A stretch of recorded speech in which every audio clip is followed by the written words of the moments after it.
Hello, everyone. Happy Wednesday. Dr. Stacy here. Welcome to our advanced business training. This is our third session. I believe so, if I'm correct. Yes, this is our third session.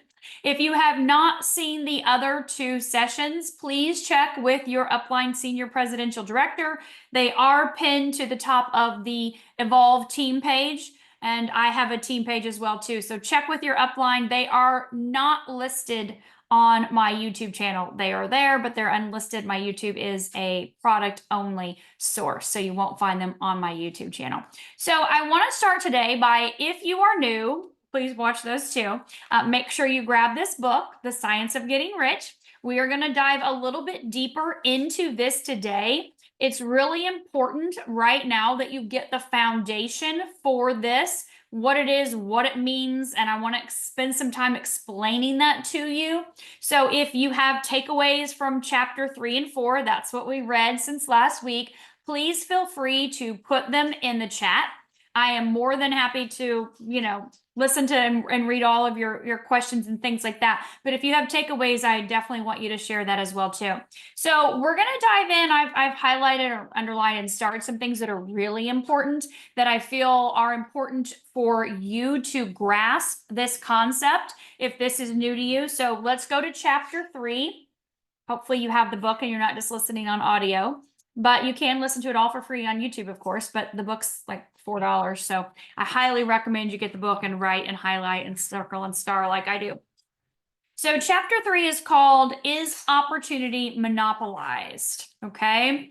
So the first sentence says, no one is kept poor because other people have monopolized the wealth and have put a fence around it. Like, let that sink in. And I want you to go a little bit farther down on that page where he says, as a class, they are where they are because they do not do things in a certain way. And we talked about this a little bit last week. He's going to talk about a certain way a lot. And I want you to make sure you get this because in this chapter and the next, he talks about what that certain way is.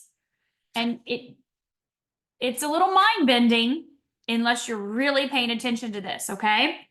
So he goes on to say the law of wealth is the same for them as it is for all others.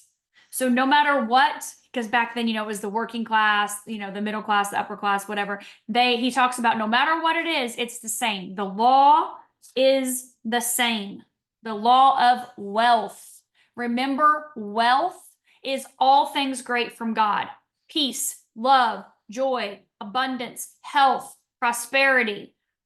All things great. It is not just about money. This is not just about money, but it is about money, but it is not just. Wealth is everything. On the next page in that second paragraph, he says the visible supply is practically inexhaustible, and the invisible supply really is inexhaustible. Everything you see on earth is made from one original substance, out of which all things proceed. That's the God substance, the omnipotent, omniscient, omnipresent substance of all things. That's really what I need you to grasp your head around when we dive right here into this next sentence, where he says there is no limit to the supply of formless stuff or original substance. This is the God essence that's created everything in this world, in this universe, in the multiverses, right? It was all created by this one God. So just so you get this is what he's talking about, okay? And then he goes on to say, the universe is made out of it, but it was not all used in making the universe. The spaces in, through, and between the forms of the visible universe are permeated and filled with the original substance, with formless stuff, with the raw materials of all things. I need you to get this with me. God created everything, right? Are you guys with me on that? The universe is made out of it, but it was not all used in making the universes. There are spaces. There's me here right now, the computer right here. There's space. There's more in the spaces that we can't see than what we can see, okay? The spaces in, through, and between the forms of the visible universe are permeated and filled with the original substance, with formless stuff. That is the omniscient, omnipresent, omnipotent God source, with the raw materials of all things. Can you guys get that? Does that resonate with you? Does that make sense, or does that sound crazy? Put it in the chat. Let me know what you think of that, okay? Then he goes on the next page at the top where he says, no one, therefore, is poor because nature is poor or because there is not enough to go around. Nature is an inexhaustible storehouse of riches. The supply will never run out. Then the next paragraph, and this is key, the bottom of that page. The formless stuff responds to the needs of mankind. That's you guys. God responds to you. You. Do you get that? It will not let the world be without any good thing.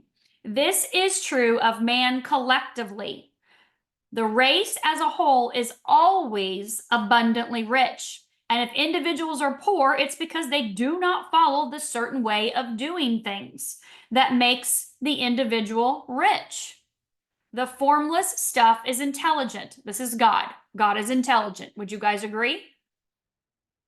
It is the stuff which thinks. It is alive and it is always impelled toward more life. It is the natural and inherent impulse of life to seek to live more. It is the nature of intelligence to enlarge itself, and of consciousness to seek to extend its boundaries and find fuller expression. The universe of form has been made by formless living substance, growing itself into form in order to express itself fully. That I need you to underline, star, circle, and really get in your mind. Read that over and over and over and over again. And to finish up this chapter, the bottom of that last paragraph, there can be no lack unless God is to contradict himself and nullify his own works. You are not kept poor by lack of the supply of riches. It is a fact that I shall demonstrate a little farther on. Even the resources of the formless supply are at the command of the man or woman who will act and think a certain way. God is intelligent, exactly. And we, as you're going to listen to in this chapter, because again, for me, when I listened to this on audio on the way to the chiropractor this morning, and of course I've read this book 1,000 times, and I reread it again this afternoon. I sat down and I wanted to really go through. I have a book, I have several of these that I've done all this to, but I wanted to read it again fresh, listen to it again fresh today, this right day, right now, to be able to really pull what God needed you to hear as a whole, the 125 of you that are on here and those listening to the recording, what you needed to hear and what you needed to know, not what I've taught other people in the past. Because every time I'm teaching, I'm asking God to put the words into my mouth. What do these people need to hear? I don't know. I'm not God, but I'm open to listen and be that channel to be able to share that information with you. And so today, this is what's really coming in strong for all of you that need to hear this at this point in time in your life. So here's the thing with chapter 4. This is the first principle in the science of getting rich. He talks about the certain way we're going to learn right now, okay? So the first sentence, thought is the only power which can produce tangible riches from the formless substance. Thought, your thought. You guys think 60,000 plus thoughts a day. Are you monitoring them? Or are they just haphazardly running through your mind like a hamster on a wheel? Thought is the only power which can produce tangible riches from the formless substance. Are you thinking about achieving and acquiring tangible riches? Is it something you ponder on? Is it something you think about? Is it something you dwell on? Or is it a fleeting thought gone by and there's 50 million other things that you're thinking about all the time? The last sentence of that paragraph, that's where I want you to go from the beginning to the end, okay? That key, like circle that whole paragraph. The stuff from which all things are made is a substance that thinks. Did you get that? The stuff from which all things are made is a substance that thinks, and a thought of form in this substance produces the form. Like, that can be a mind bender if you're not really for sure what that just said. The stuff from which all things are made, meaning all things have been created, all the things that have been created, whether it's a team, whether it's a water machine, whether it's a X39 patch, the stuff from which all things are made is a substance that thinks. And a thought of form in this substance produces the form. How many of you have heard David talk about his curiosity?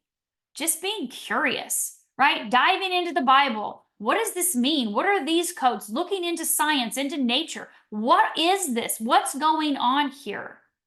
He's questioning. He's curious. Original substance moves according to its thoughts. Every form and process you see in nature is a visible expression of a thought in original substance. As a formless stuff thinks of a form, it takes that form. Does that make sense to you? As it thinks of a motion, it makes that motion. This is the way all things were created. We live in a thought world, which is part of a thought universe. Think about it. Electricity, cars, computers, phones. These things did not exist at one point in time, did they? Go back to the teepee. It didn't exist at one time. Wagons didn't exist at one time. Knives didn't exist. Bows, arrows. Someone was curious enough to go, could we have something that could do this? Is there something out there for this? How can we fix this problem? Someone was curious enough at every point in time to invent everything that we have by asking God, is there something for this? Is there something that could help this? Is there a solution to this? What would fill the need for this? That's the questions, you guys. So at the next page, he talks about, when there's an oak tree or a house, it's not all of a sudden somebody goes, oh, I want to have an oak tree in my backyard, and poof, there's a 30-foot oak tree there, right? You plant the seed, you cultivate it, you nurture it, and over time it grows. Same thing with the house. It's not like, oh, I want a house right now, and poof, all of a sudden the house is there. Like, you've got to get a contractor, you've got to have the land, you've got to have the building, the plans, you've got to have the foundation, all the things. But here's what I want you to look at. About 3/4 of the way down on this page, the sentence starts with the word and.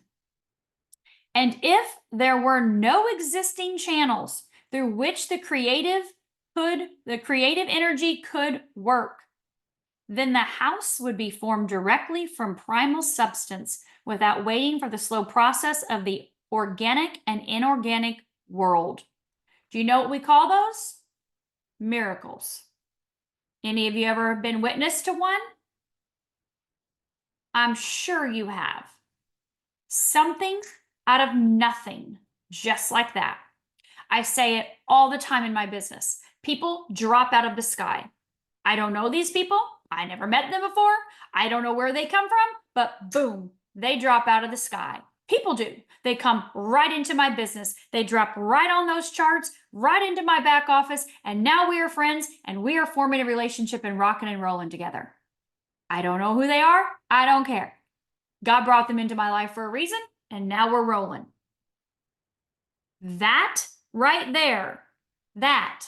And I'll tell you this because I've went through my list of people. 3.5 years in this business, I went through my list. That list, that Facebook friends list, those email blast people, that's all been done years ago. Where are the people coming from? The primal substance. My thought. I want more. There are an abundance of people on this planet. And I want the ones that have this archetype. These are the kind of people I want to work with. These are the people that I want to spend my time with. Bring me more of them. And I write it down. I impress my thought into the formless substance, and primal substance produces it like that. Isn't that amazing? That's how this works, you guys. That is how this works. if you have the faith to do this, because this is how God created this universe. I didn't create the universe, but there are laws. And this book is about those laws. And if you live by those laws, it is a mathematical certainty that you will get rich. You will experience these things in your life. And it's just not about money, it's about everything else.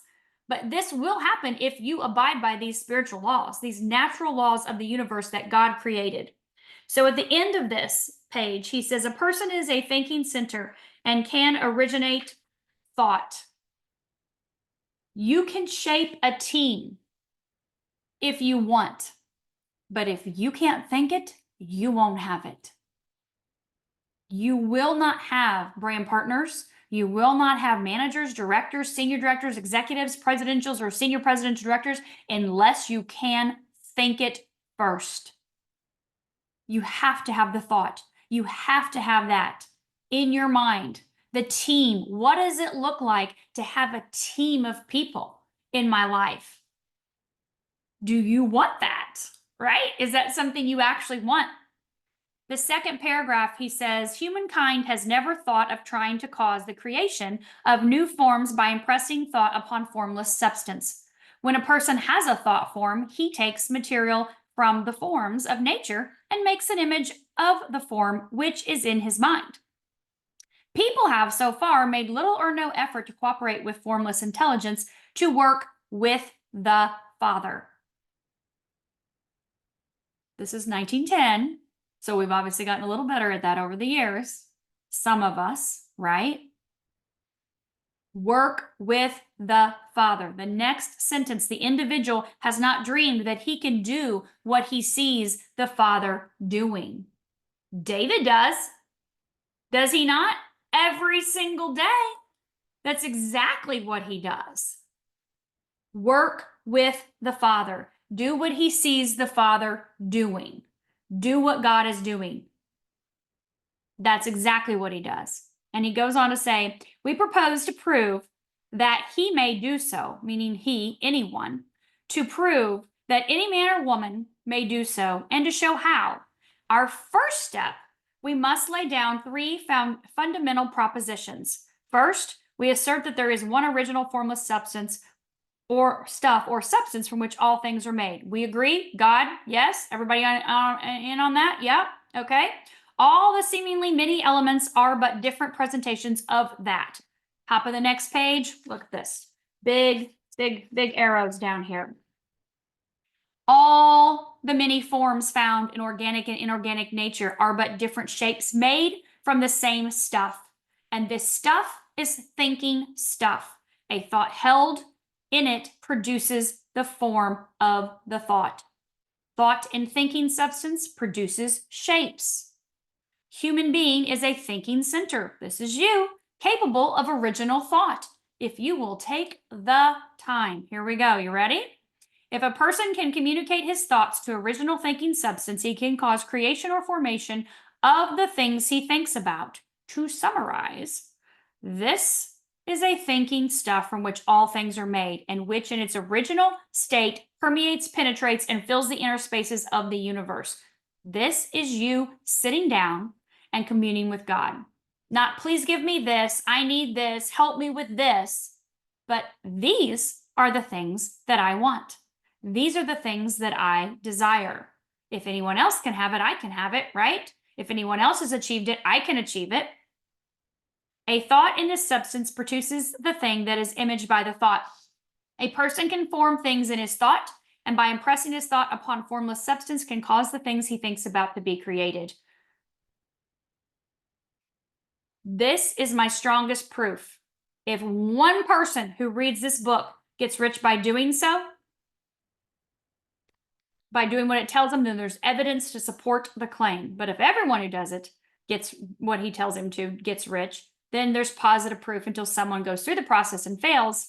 The theory is true until the process fails, and this person will not fail. For everyone who does exactly what this book tells him, not with your preconceived ideas, not with your what ifs, not with your doubts, not with your limiting beliefs or fears, but you actually do what it says. I have said that people get rich by doing things in a certain way. And in order to do so, people must become able to think in a certain way. A person's way of doing things is the direct result of the way he thinks about things. To do things in the way you want to do them, you will have to acquire the ability to think the way you want to think. This is the first step for getting rich. And to think what you want to think is to think truth regardless of appearances. You may be broke. You may be not healthy. You may have no home. Maybe you don't have a car. Maybe you don't have the dreams and goals that you had set. But that is not truth. That is the reality you're living because you have not thought in a certain way and impressed your thought into the formless substance to create what you want. You just didn't know. Now you do, which means you have a new choice. You can do things in a different way than you have in the past. You can let go of those limiting beliefs. I recommend you do this. Spend some time over the next several days, right? You've got Thanksgiving, of course, got all of our Black Friday promos, right? You're busy helping all of your customers, but spend some time. You should every single day anyways in meditation. Spend some time in quiet time and write down all those limiting beliefs. Write down all those things. Like, look at, if you watch my face right now, this is what some of you, not all of you, I can't see all of you, I can literally see 4 at the top, but some of you are going like this, like, no, no, no. And inside of your minds, there's no's. There's lots of no's. Well, maybe for her, maybe for him. No, not going to happen for me. I don't live there. I don't have this. I can feel it. Like, I'm a feeling person, and I can feel some of you are going like that. Those things need to come out on paper. You need to write them down because they are not true. Those are not truths. Those are your hard-headed, stuck in your old ways programs. Pull out that CD, write that stuff down, and burn it. Go outside and burn it. And then come back in and write down the things. Think the things that you want to impress into the formless substance. And meditate on those things every day. And if you need to burn your limiting beliefs every single day, go burn them every day. Like, they should be annihilated. In my world, if I write it down and I go burn it, it's gone. Whether it's a person or a thought or anything, right? Whatever it may be, I'm writing, I'm burning. I've done that for years. It's a fantastic tool to get rid of the things that don't serve you. These things serve you. So at the top of the next page, he says, this is especially true when truth is contrary to appearances. Every appearance in the visible world needs to produce a corresponding form in the mind that observes it. And this can only be prevented by holding to the thoughts of truth. To look upon appearances of poverty will produce corresponding forms in your mind unless you hold the truth that there is no poverty. There is only abundance. There is only abundance. To think health, this is key in what we do, to think health when surrounded by appearances of disease, or to think riches when in the midst of the appearances of poverty requires, are you ready? I want you to write this down, highlight, circle, star. This is key. Requires power.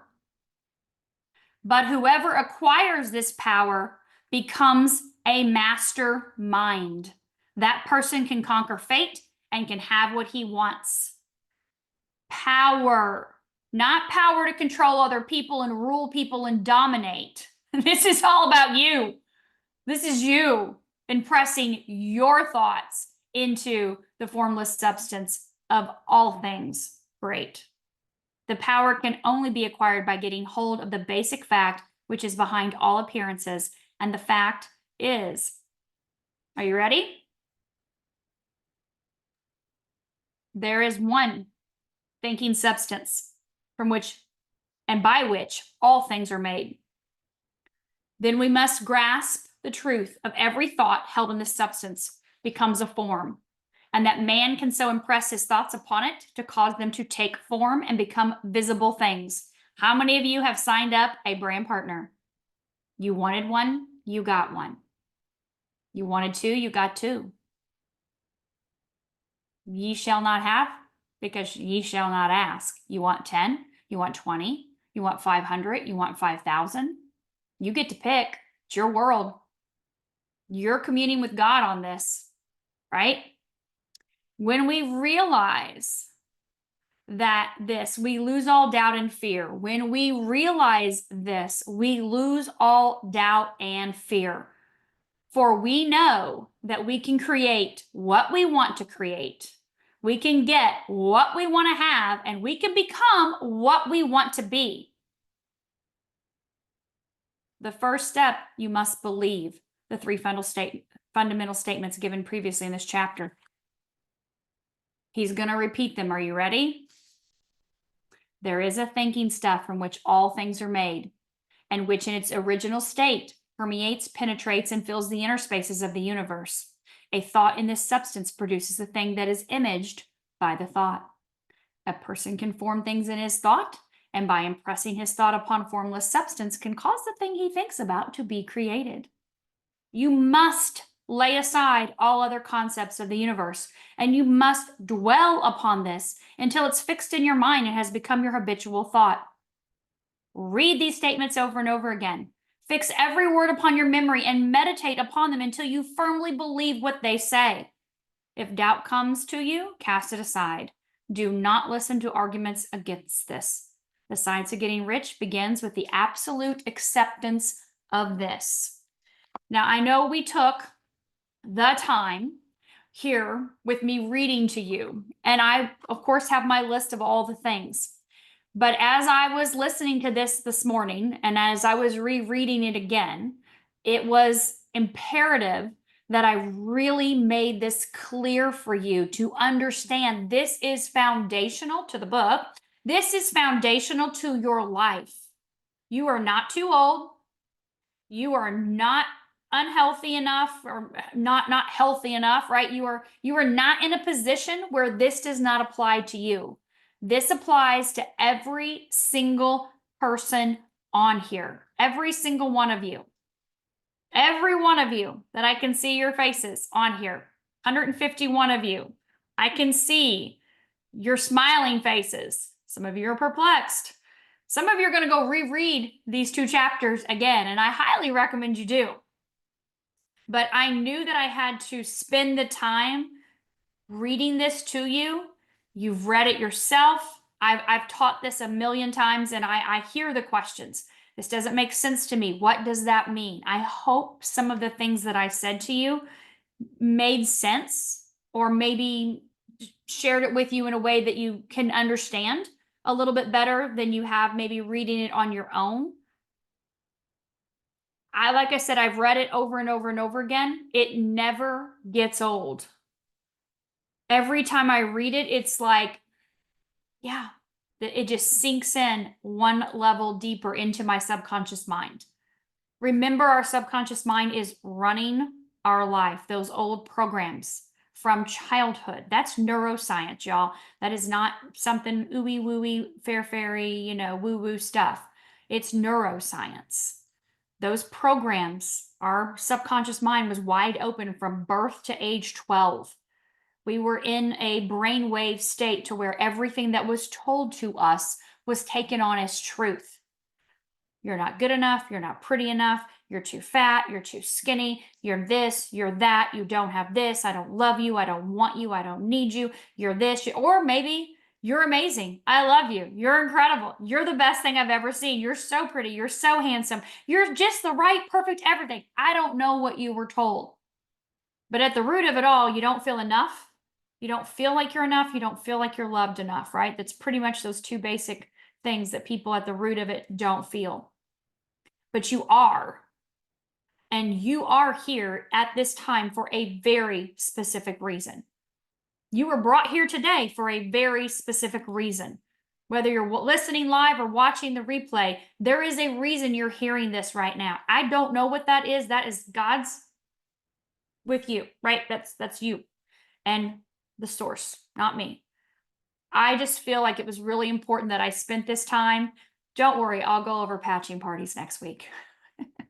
Don't worry, I got you covered, right? We were manager making machines last week, but chapter 3 and 4 lay the foundation for this. And if you can get this, if you can read this and grasp this and spend some time every day meditating, contemplating, forming what you want in thought and impressing that into the formless substance, which is God, the creator of all things. You are no different than David Schmidt. You don't have to invent patches or water machines or, things that cure neuroblastoma, but you can create your reality. You can have the things you want show up in your life every day.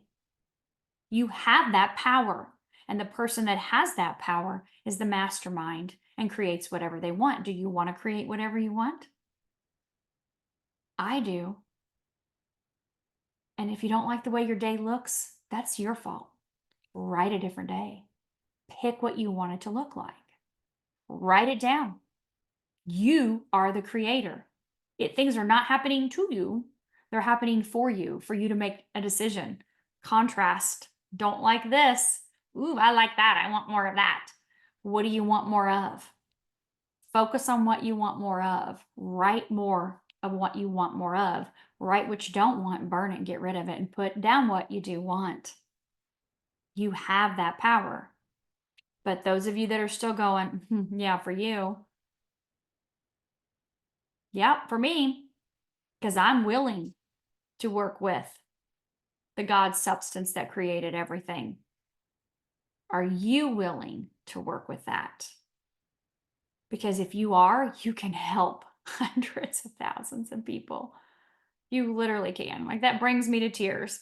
All that I have done is to help other people.